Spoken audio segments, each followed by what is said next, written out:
Dialogue Tamil நேயர்களுக்கு வணக்கம். நான் நிர்மல். இப்போ நாம் எங்கே இருக்கிறோம்னா கோட்டூர்புரம் சித்ராநகர் பகுதியில் தான் இங்கே இருக்கிறோம். இந்த பகுதி மக்கள் சமீபத்தில் போராட்டம் நடத்தியிருந்தாங்க. தங்களுக்கு அலாட்மெண்ட் கொடுத்த வீடு இது வரைக்கும் முறையாக வழங்கப்படலை. இந்த வீட்டில் நாங்கள் இருக்கிற பகுதியில் மிக கஷ்டத்தோடு இங்கே வசிக்கிறோம், ஆனால் யாருமே கண்டுகொள்ள மாட்டேங்கிறாங்க அப்படின்னு சொல்லிட்டு அந்த வழியோட மக்கள் திடீர் போராட்டத்தில் இறங்கியிருந்தாங்க. உண்மையிலே இந்த மக்கள் இங்கேருந்து எவ்வளோ சிரமப்படுறாங்க என்பதை நேரில் பார்த்து தெரிஞ்சுக்கணும்னு நினச்சோம். ஸோ அந்த அடிப்படையில் நம்மளுடைய டயலாக் தமிழ் சேனல் இங்கே வந்திருக்கிறோம். மக்கள் இங்கே எப்படி வாழுறாங்க, என்ன சிரமத்துக்கு உள்ளாகிறாங்க, இவங்களுக்கு என்ன சிரமம் இருக்குது, என்ன கோரிக்கை வைக்கிறாங்க என்பதை மக்கள்கிட்டயே கேட்டு தெரிஞ்சுக்குவோம் வாங்க. இந்த குழந்தைய வச்சுக்கிட்டு இந்த காவா தண்ணியில் தான் நாங்கள் இருக்கோம்.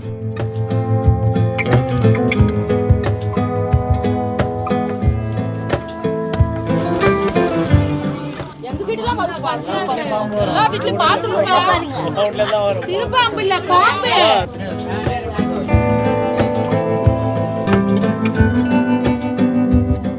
இப்படி போகணுமா?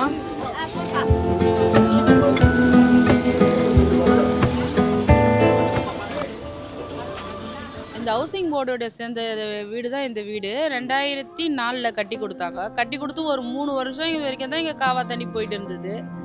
அதுக்கப்புறம் இது பாத்ரூம் தண்ணி போகிறதுக்கு வசதியே இல்லை.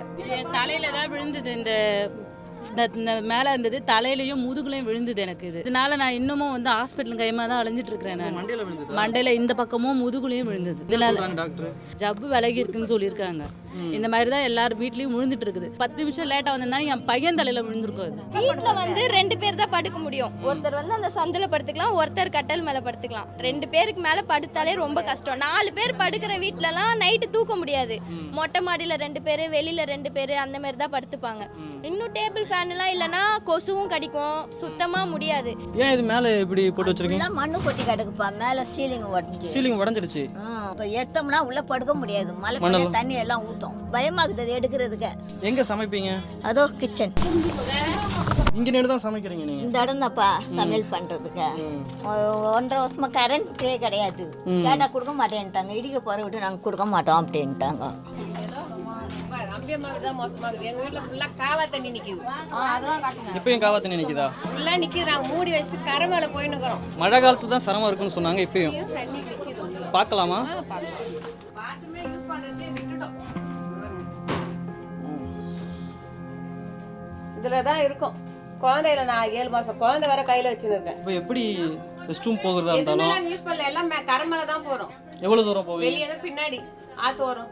வெங்காயம் எண்ணெயை ஊற்றிட்டு வெங்காயம் வதக்கினே இருக்க ரவுண்டாக பேத்துன்னு கடாயில் இருக்குது. அது அப்படியே நாட்டின் கீழே தான் வந்து இப்போ ஒரு வாரத்துக்கு முன்னாடி நடந்தது. இங்கே இருக்கிறவங்களுக்கு கூட கொடுக்க மாட்டாங்களா? இங்கே இருக்கிறவங்களும் அங்கே போகணும், இங்கே தூக்கின்னு போகணும், அங்கே தூக்கின்னு போகணும்.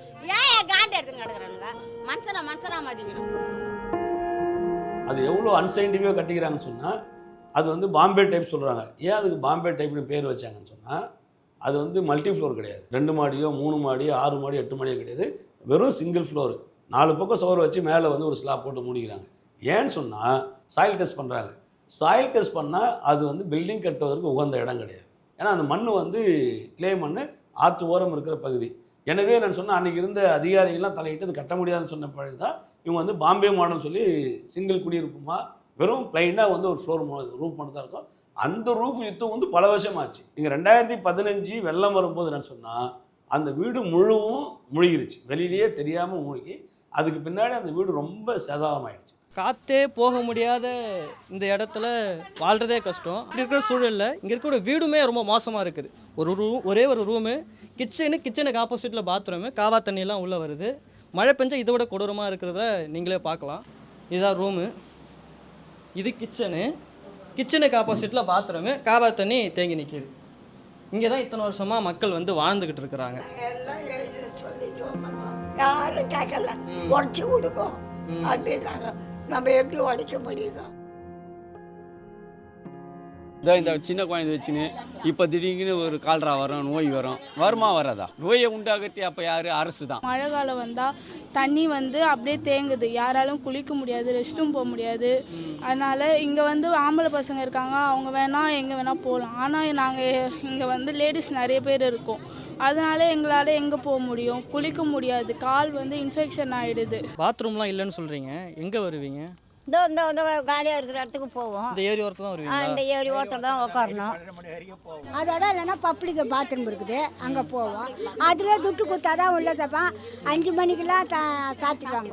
அப்போ எப்படி இந்த வயிறு வலிக்குது கொள்ளுதுன்னா எதுவும் கிடையாது. இப்போ தண்ணி மோட்டர் தண்ணி போடுறேன், நான் எவ்வளோ நாள் தண்ணி மாதிரி கொஞ்சம் ஒரு நிமிஷம்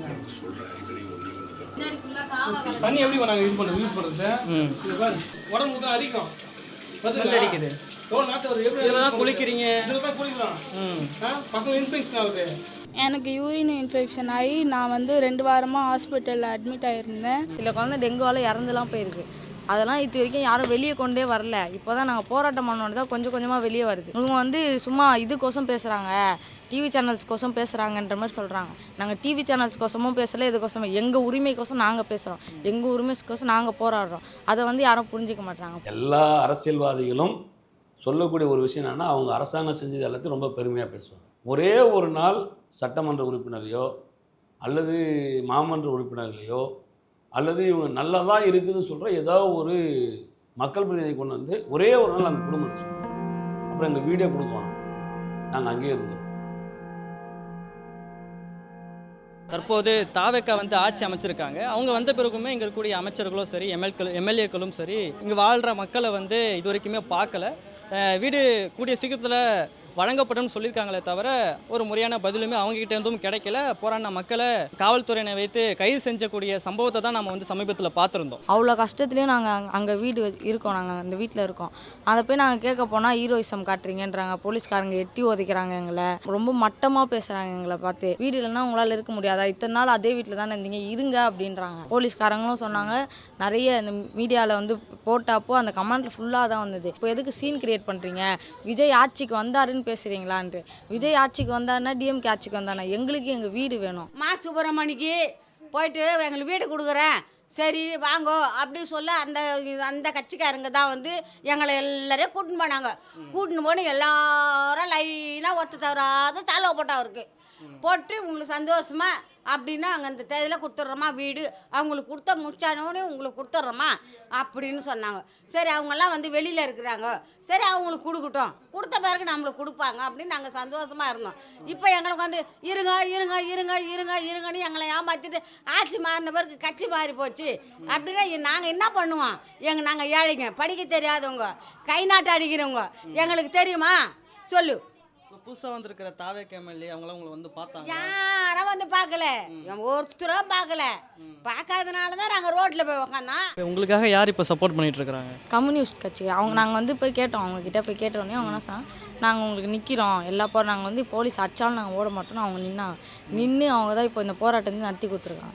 1800 வீடு அங்கே கட்டியிருக்கிறாங்க. ஏற்கனவே இருந்த குடியிருப்புகளை விட 400 வீடு கூடுதலாக இருக்குது. இந்த பாம்பே டைப் வீட்டில் இருக்கிறது மொத்தம் 195 குடியிருப்பு தான்.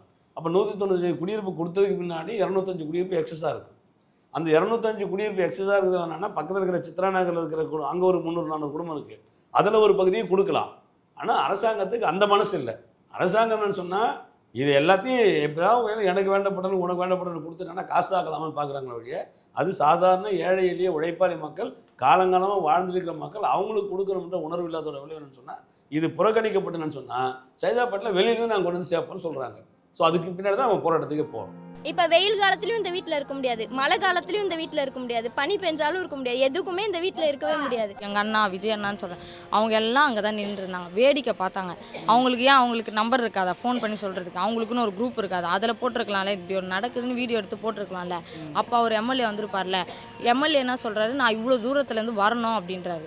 ஏன் அப்போ நாங்கள் எத்தனை நாள் இந்த வீட்டில் கஷ்டப்பட்டுக்கிறோம், எவ்வளோ காவா தண்ணி நாங்கள் படுத்துருக்கோம், நாங்கள் சாப்பிட்ருக்கோம் அந்த தண்ணியில் உட்காந்து, எங்களுக்கு எவ்வளோ கஷ்டம் இருக்கும். அவர் அங்கேருந்து வர்றதுக்கு சொல்கிறாரு. எத்தனை ஆட்சியில் நாங்கள் ஓட்டு போட்டிருப்போம், எவ்வளோ சம்பாதிச்சிருப்பானுங்க. ஏன் எங்களுக்கு இந்த வீடை கொடுக்கக்கூடாதுனுங்க? ஏன் கொடுக்கக்கூடாது சொல்லு? ரெடி இல்லைன்னா பரவாயில்ல, கட்டி ரெடியாக இருக்குது, அந்த பில்டிங் எம்டியாக தான் இருக்குது. அந்த எம்டியாக இருக்க வீடை நாங்கள் வச்சுக்கிட்டு நாங்கள் ஏன் இந்த வீட்டில் கஷ்டப்படணும்? எங்களுக்கு வந்து கொடுக்குற வீடை தான் நாங்கள் கேட்குறோம், கொடுக்காத வீடை வந்து நாங்கள் வந்து மறியல் பண்ணி சண்டை போட்டு ஒன்றும் கேட்கல. என் வீடு இருந்த இடத்த நீ இடித்து புதுசாக கட்டுற, நான் எதுக்கு காசு கொடுக்கணும்? ஒரு கேள்வி. இன்னொன்று சொன்னால், இந்த குடியிருப்பு இதுக்கு முன்னாடி கட்டினாங்கல்ல, இதுக்கு முன்னாடி கட்டும் போது நான் வந்து 100 சதுரடி இல்லை 200 சதுரடி இல்லை, நான் 1000 சதுரடியில் 2000 சதுரடியில் குடியிருந்தேன். 60களுக்கு பின்னாடி வந்தேன்னு சொன்னால் நாங்கள் வந்து எரியாத வீடு கட்டித்தரோம், உங்களுக்கு மாடி வீடு கட்டித்தரேன்னு சொல்லி எங்கள் இடத்த அபகரித்து எங்களுக்கு 150 சதுரடிலையும் 200 சதுரடிலையும் நீ வந்து அடுக்குமாடி வீடு கட்டி கொடுத்த. ஸோ அதுவே வந்து என்னன்னா நீ பண்ண ஃப்ராடு தனம். அதாவது மொத்த காசுமே என்கிட்ட வாங்குறாங்க, மொத்தம் 11 லட்ச ரூபா இல்லை 13 லட்ச ரூபா இடத்துக்கு வாங்குறாங்க. அதில் என்னென்னா முதல்ல நான் வந்து பிரின்சிபல் இன்வெஸ்ட்மெண்ட் வந்து 1.5 லட்ச ரூபா கொடுக்கணும், அதுக்கு மேலே 11 லட்ச ரூபா கொடுக்கணும். பிரைம் மினிஸ்டர் மானியம் முதலமைச்சர் மானியம் 6 லட்ச ரூபா போச்சுன்னா மீதம் ஒரு 5 லட்ச ரூபா கட்டு, மீதம் ஒரு 6 லட்ச ரூபா கட்டு, மீதம் 7 லட்ச ரூபா கட்டு சொல்லி இஎம்ஐன்னு போட்டு சாதாரண மக்களை ஏமாத்துறது தான் பண்ண வழியே. இந்த அரசாங்கம் ஏதோ மக்களுக்காக கரிசனலாம் பண்ணல. என்ன சொல்ல போனால் அர்பன் லேண்ட் சீலிங் ஆக்ட் இருக்குது. 5 பேர் கொண்ட ஒரு குடும்பம்னு சொன்னால் அது 5000 ஸ்கொயர் ஃபீட்டு தான் இருக்கலாம். அதுக்கு மேலே இருக்கக்கூடிய நிலங்களை அரசாங்கம் கையகப்படுத்தணும்.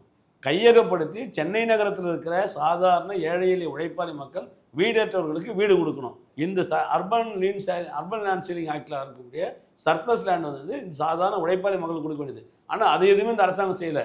50 வருஷம் நாங்கள் பெரிய சாதனை பண்ணிட்டோம், திராவிட அரசாங்கம் பயங்கரமாக கழட்டணும் போட்டணும் எல்லாம் சொல்கிறாங்களே. என்ன கழட்டினாங்கன்னு சொன்னால் இந்த லேண்ட் சீலிங் ஆக்டில் அவங்க எடுத்த நிலம் எங்கே? அப்போ அந்த நிலம் தான் இன்றைக்கி வந்து பார்டர் தோட்டமாக இருக்குது, அந்த நிலம் தான் இன்றைக்கி மார்வாடி தோட்டமாக இருக்குது, அந்த நிலம் தான் முத்துரெட்டி தோட்டமாகுது, தனக்கோட்டி அம்மா தோட்டமாகுது, ராஜபிள்ளை தோட்டமாகுது. இப்படி இருக்கக்கூடிய அந்த நிலத்தை என்னன்னு சொன்னால் இப்போவும் வந்து என்னென்னா ரியல் எஸ்டேட் மாஃபியாக்கள் சேர்ந்துன்னு சொன்னால் அது எப்படி பிளாட் போட்டு துண்ணலான்னு தான் பார்க்குறான்னு வழியே சாதாரண மக்களுக்கு பட்டா கொடுக்கணுன்ற சிந்தனை இந்த அரசுக்கு கிடையாது, ஏற்கனவே இருந்த அரசுக்கு கிடையாது, அதுக்கு முன்னாடி இந்த அரசாங்கத்துக்கு கிடையாது. இந்த 50 ஆண்டு காலமாக ஆண்ட எல்லா அரசு என்னன்னா எப்படி இந்த ஏழை எளிய மக்களை துரத்தலாம் சென்னையை விட்டுன்றதான் பார்த்தாங்க வழியே அவங்களுக்கு கொடுக்கணும். ஸோ இங்கே பெண்கள், முதியவர்கள், மாணவிகள், கல்லூரி மாணவர்கள் எல்லாருமே வந்து ஒரு கஷ்டமான சூழ்நிலை தான், ஒரு ஆபத்தான சூழ்நிலை தான் இந்த பகுதிகளில் இந்த வீடுகளில் வாழ்ந்துட்டுருக்காங்க. இத்தனை வருஷமாக எந்த அரசாங்கமும் இவங்களை கண்டு கொள்ளவில்லை. ஏன்னா அவங்களுக்கு அலாட்மெண்ட் பண்ண வீடை கூட முறையாக வழங்க முடியாத ஒரு சூழ்நிலை தான் இது வரைக்கும் இருந்திருக்கு. புதுசாக அமைஞ்சிருக்கக்கூடிய இந்த அரசாங்கமாவது இந்த மக்களை கண்டுகொள்ளுமா என்பதை நாம் பொறுத்திருந்து தான் பார்க்க வேண்டும்.